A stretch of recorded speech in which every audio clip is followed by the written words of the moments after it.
welcome once again to M5's English language learning program, Let's Speak English.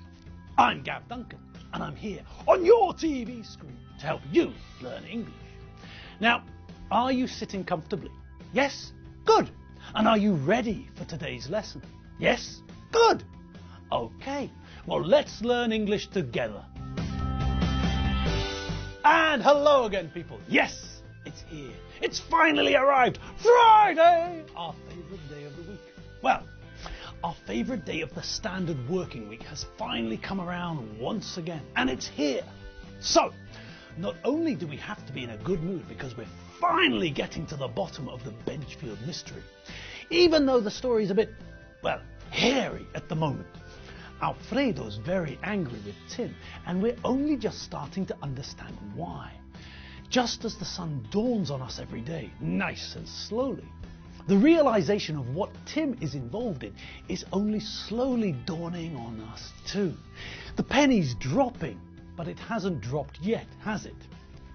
Now, apart from that reason for us being in a good mood, there are two other reasons today. Two more reasons to make sure that we're in a good mood. The first reason, of course, is the fact that today is our favourite day. It's Friday. Hurrah! What do you say to that, Prince Regent? Hurrah! Hurrah! Hurrah! Hurrah! Hurrah! Exactly. As the Prince Regent so royally said, hurrah! All right. And there's another reason too. I told you all that there were 3 reasons for us to feel good today. And get ready for the last one. Here it comes. Who knows what lesson this is? Nobody? No? Well, I'll tell you. Today's lesson is the 375th lesson. 375, people. 375. That's phenomenal. Everyone, quick, congratulate yourselves. Well done, all of you. So, 3 reasons to be cheerful. Number 1, this is Friday. Hooray for Friday. Number 2, when we finish this lesson, we will have completed 375 lessons together. Hooray! This is lesson 375. And of course, number 3, the third reason, the cherry on top. We're getting closer and closer to finding out the source of Alfredo's troubles in the great supermarket mystery, a huge blockbuster feature film starring most of the Benchfield family and Dave Squid.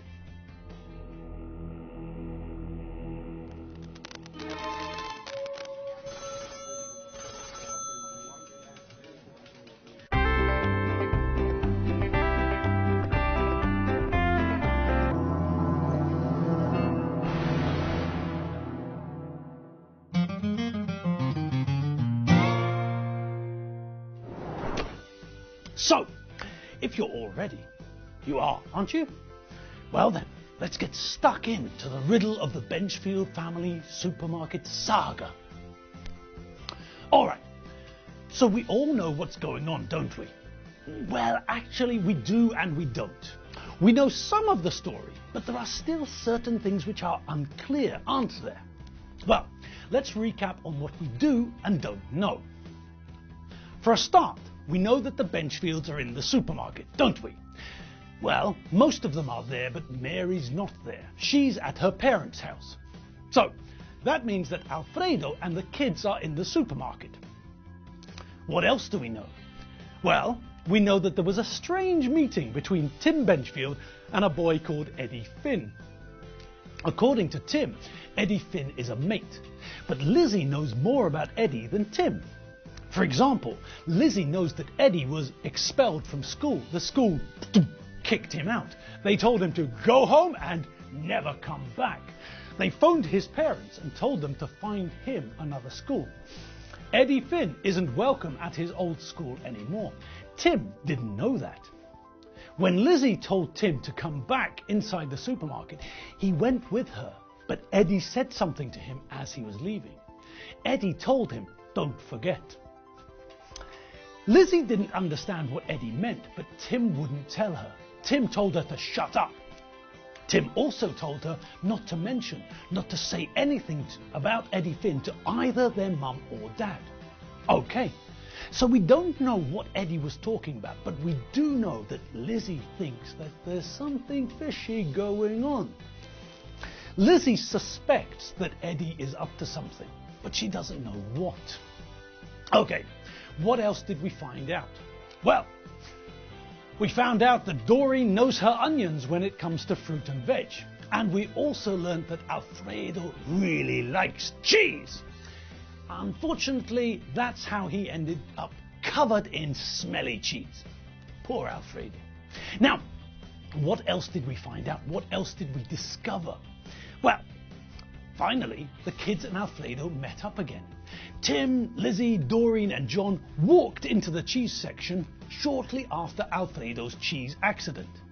Alfredo was angry and felt stupid and smelly, and he wanted to go home immediately. But Doreen and John pointed out that it was a better idea to finish the shopping and then go home. Doreen and John had almost finished the shopping, and if they went home without the shopping, then the whole afternoon would be a waste of time. Alfredo saw the logic of what they were saying. They persuaded him that finishing the shopping was a good idea. They convinced him to go to the checkouts and pay for the food. When they were all standing at the checkouts, something strange happened, didn't it? Yes, 1 minute they were all there, and the next minute Tim was missing.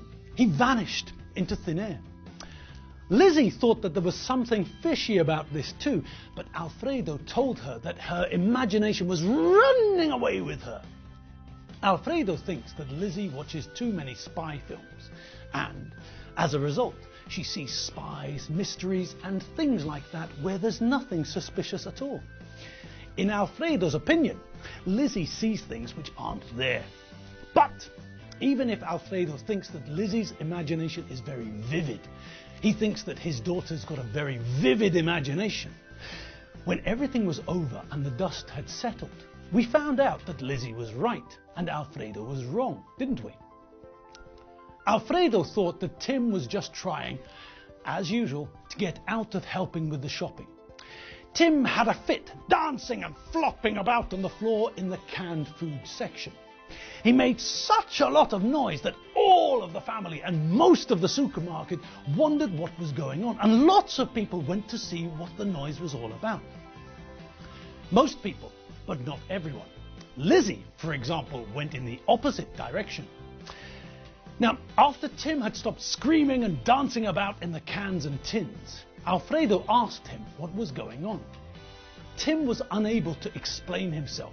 He couldn't tell his dad why he suddenly started flopping about, screaming that his brain was exploding. Then Dave Squid turned up.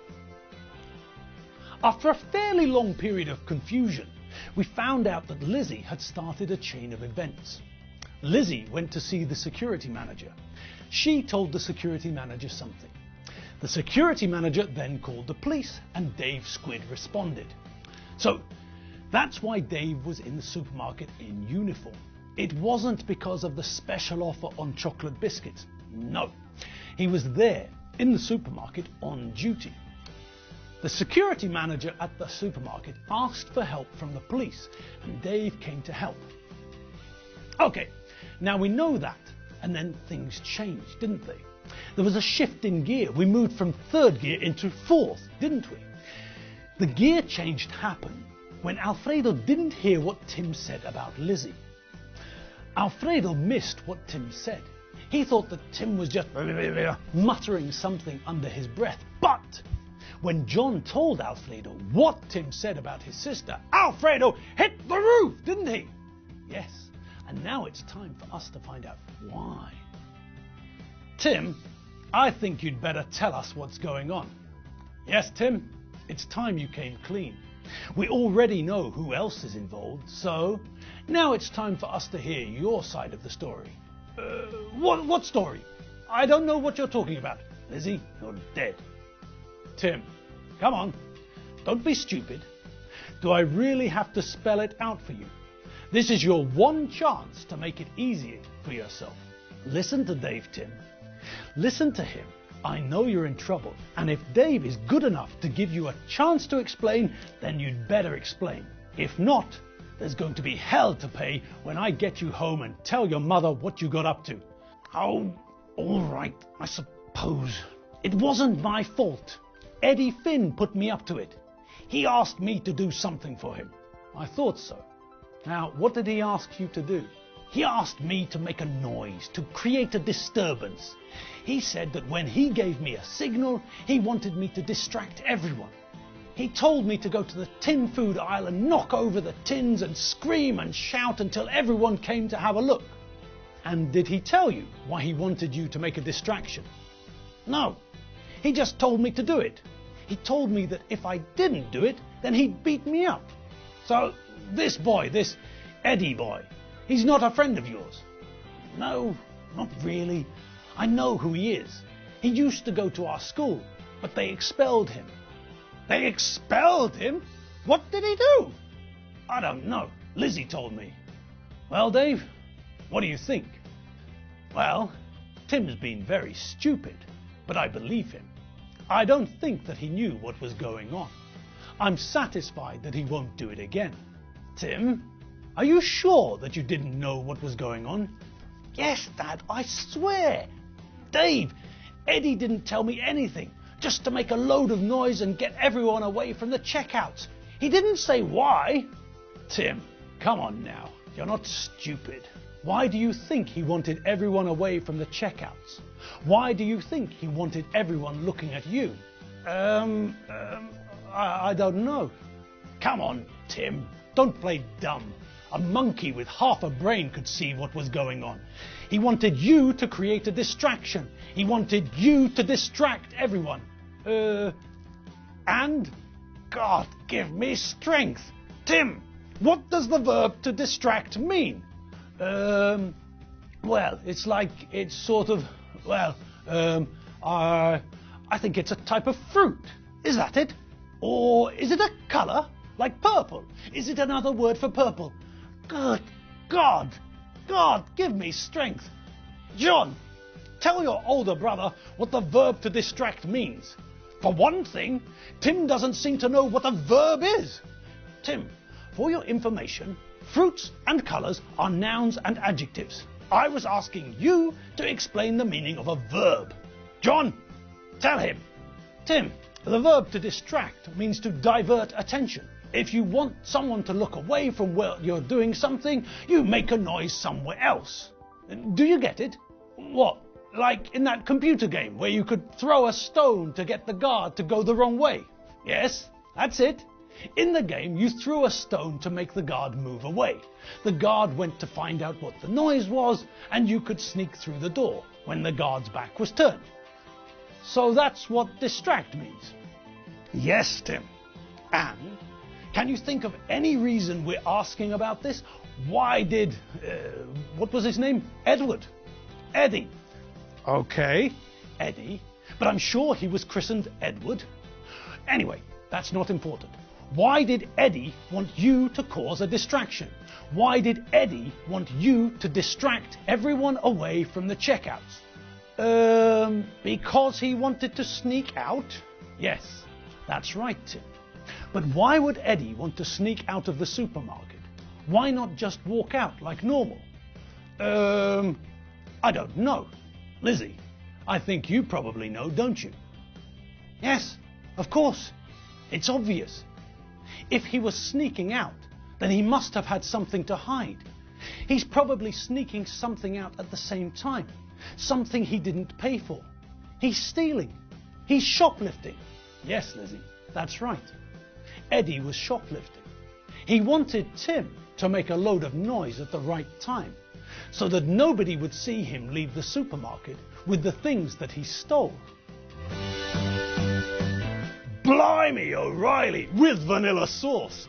Well, we're certainly getting to the bottom of things now, aren't we? Yes, it's all becoming clear now. Unfortunately, that's all the time we've got for today's lesson. So, yes, it's time for us to go our separate ways. And we'll only find out the rest of the story on Monday. Still, chins up. Think about all of the positive things that have happened today. For a start, we've now almost completed our 375th lesson. For another thing, we've started to finally get a grip on the Benchfield mystery. And if that wasn't enough, it's Friday, people! Jump into the shower, scrub yourself until you're clean. Then, to make sure that you remain fresh smelling, bung on some deodorant, antiperspirant, something like that.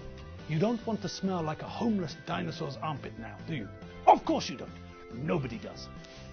All right, that's all from me and all from us. Have a great weekend. Check out the website if you get a chance, and I'll see you all on Monday. See you later. Bye.